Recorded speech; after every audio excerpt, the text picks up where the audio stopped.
Salve, acelerados! Hoje é dia de Acelelista com uma lista das mais luxuosas e portentosas. Eu nem sei o que significa essa palavra. Perguntaria ao Bola. Possível. Mas é isso aí, galera. Hoje vamos falar dos carros que os seus avós trabalhavam duro pra um dia ter e que o seu pai babava nas revistas de carro da época. Vamos eleger as 5 maiores marcas da indústria nacional.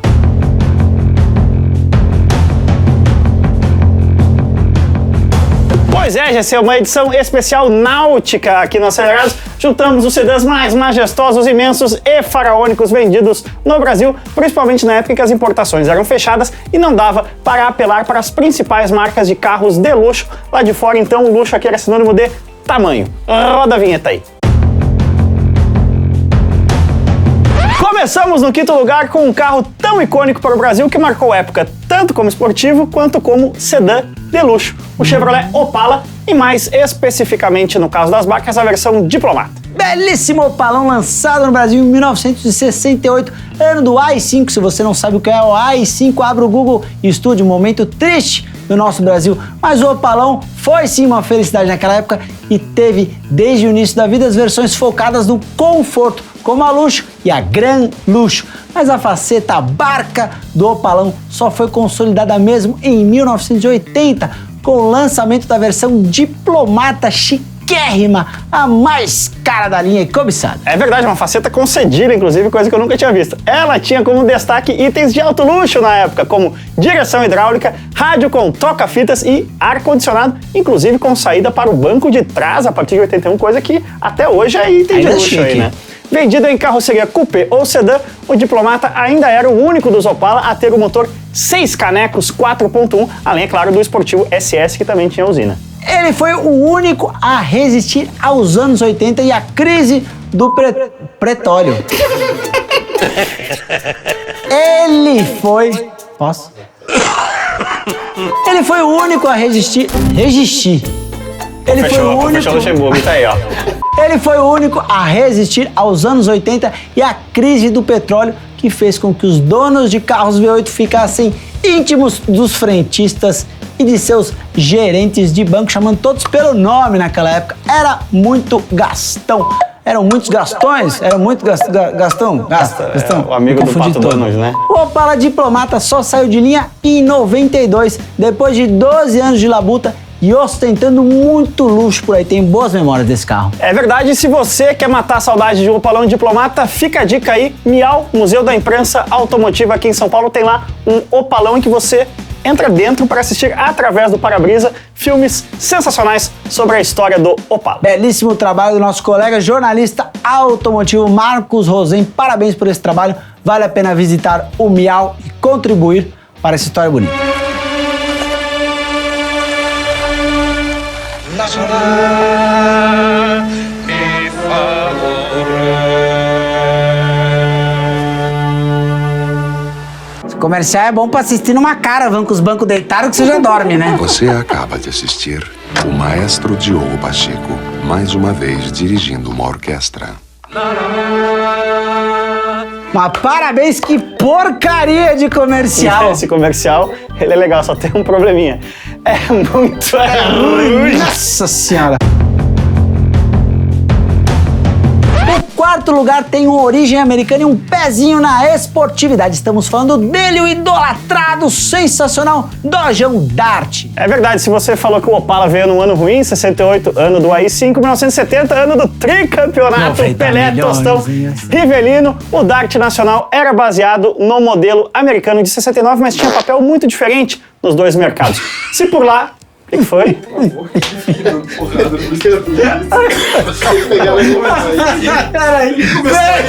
Eu não conseguia pausar. Eu vou tudo de novo então. Ele deu uma porrada no computador, velho.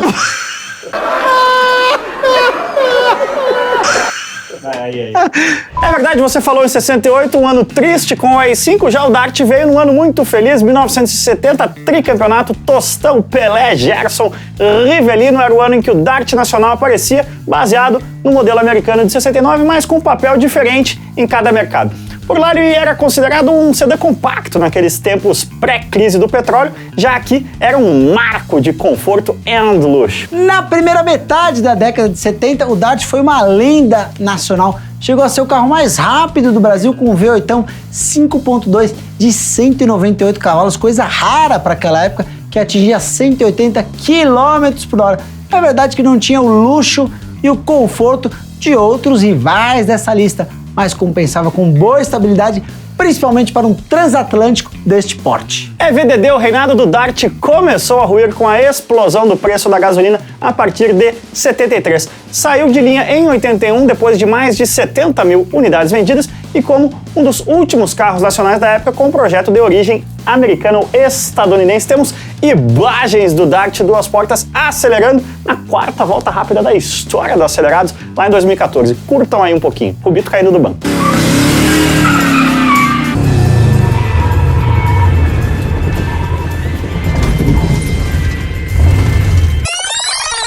Eu caí do banco, a segunda não entrou.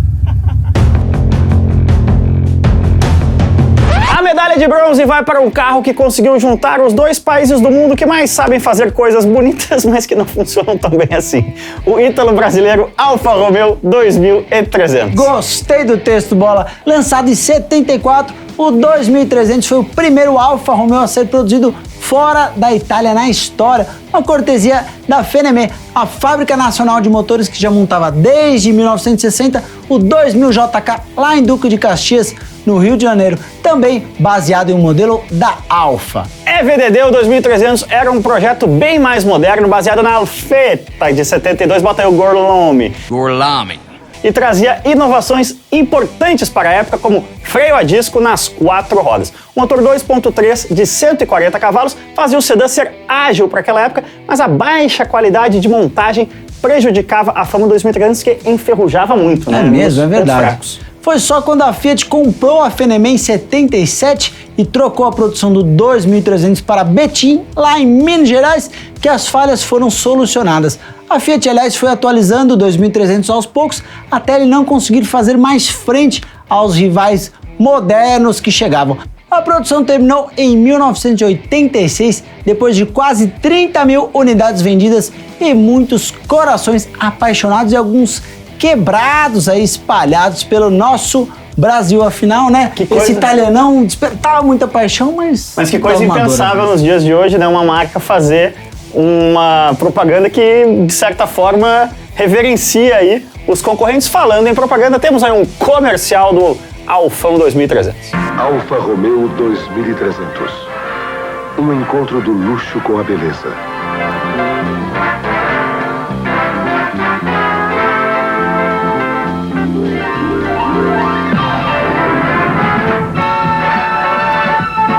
Da economia com a segurança e o desempenho. Tudo isso e a mais avançada técnica presentes num único carro. Alfa Romeo 2300. Agora com novas cores metalizadas.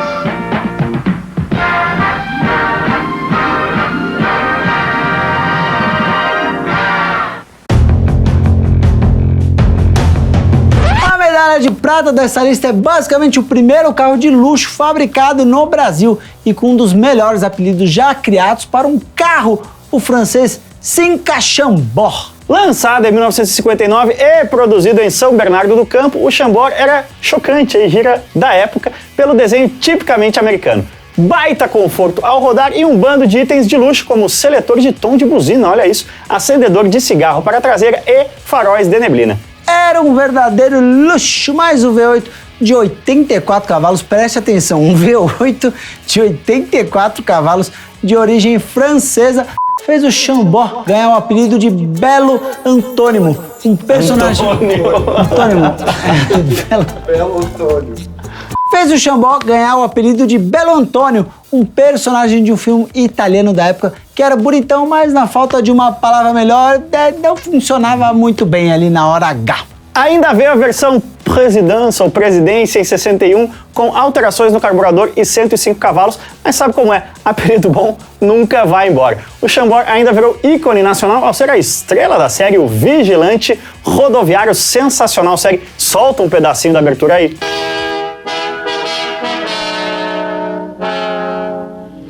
Vigilante rodoviário. O Lobo. De noite ou de dia. Na Ari Toledo, olha. Aí, Toledo.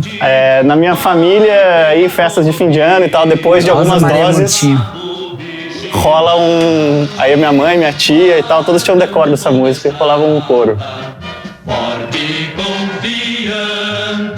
Apesar dessa fama injusta aí de Belo Antônio, na verdade ele teve depois o Cinca Tufão, né? Que o Tufão é o V8 105? O Presidente era já com motor Tufão. Motor Tufão, pois o meu ex-sogro, grande abraço pro saudoso Nazareno, tem uma história muito boa, que também vai só no YouTube, não na TV, em que ele estava com 16 anos, sem carteira, no Cinca Tufão do seu pai. Foi... Já sei, aí o guarda parou e falou, Nazareno! É quase isso.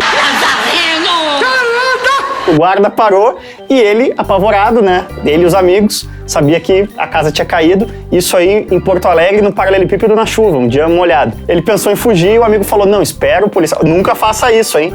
Isso aí é época que se amarrava cachorro com linguiça e ainda podia fazer essas coisas. O amigo falou, espera o policial sair do carro, que era um Gurgel, olha só. Quando ele colar do lado da porta, aí sim você acelera, que até ele voltar pro carro você já abriu. Ele fez exatamente isso, só que com o V8 Tufão torcudão ali, e ele 16 anos no paralelepípedo molhado, ele baixou aqui, pá, e o carro fez... E o policial ficou parado lá dentro, tipo, o que diabos você está fazendo, né? Segurou o moleque e... A coisa toda terminou numa instituição de... Como é que se diz isso? FEBEM faz hoje em dia? Hoje é Fundação Casa. Fundação Casa. Hoje é Fundação Tá aí Casa. a história, mais uma história que não vai ser apreciada aqui, apesar E de ser bacana excelente. essa história, um amigo meu tentou fazer isso com um Palio rebaixado em Guarulhos e morreu metralhado. Foi muito mais legal essa história. Mas para terminar este interlúdio aqui de Cinca Chambord, a música clássica dos anos 80 da banda Camisa de Vênus. Roda aí.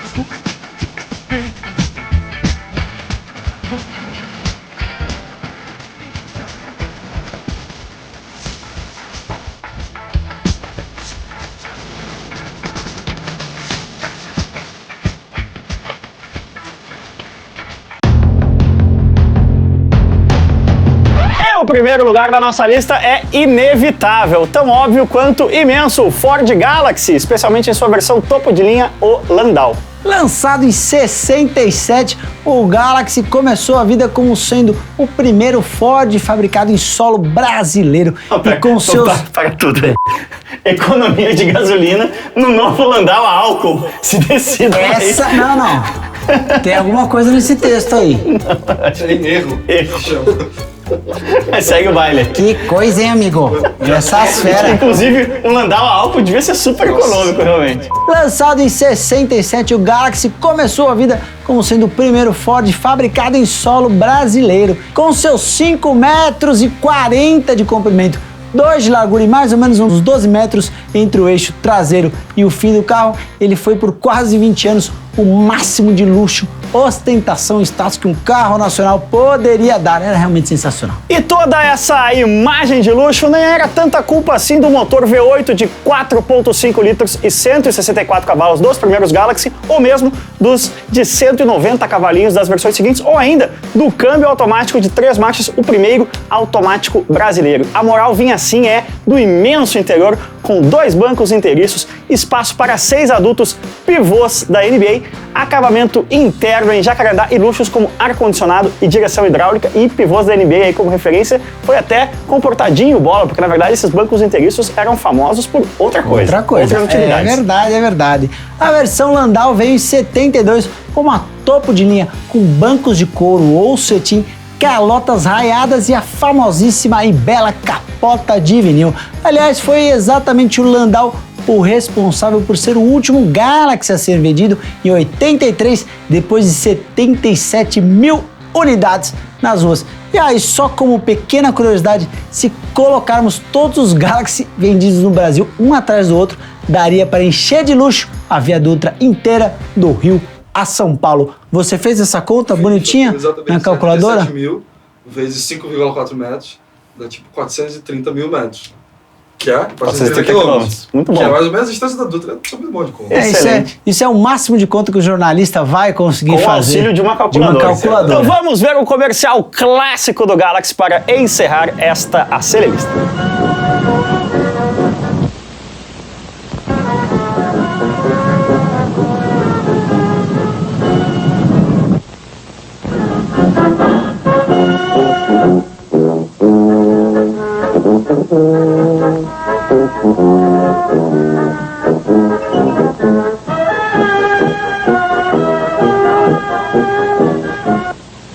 O Galaxy é mais silencioso porque é mais bem construído.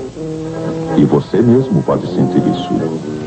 O Galaxy é o seu refúgio de silêncio e conforto neste mundo tão agitado. É isso aí, galera. Esta foi a nossa Celelista das maiores barcas já vendidas no Brasil. Se você gostou de acompanhar a história da indústria nacional por meio das barcas, deixe o seu like. Eu não gostei. Não, você gostou. Se você não gostou muito desse assunto barca, deixe o seu dislike também. Mas o principal, inscreva-se no Acelerados e deixe o seu comentário para enriquecer essa discussão. É VDD, deixe também seu comentário com sugestões de temas para futuras aceleristas, quem sabe até temas melhores do que esse, né? É, e se você acha que faltou o ômega, deixe o seu comentário. Mas por que será que faltou o ômega?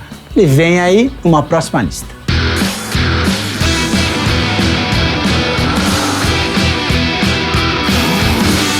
Uma vez ou outra até vai, mas todos não. Falaram do Faustão? É, todo mundo sabe. Eu vou responder, é só uma fase.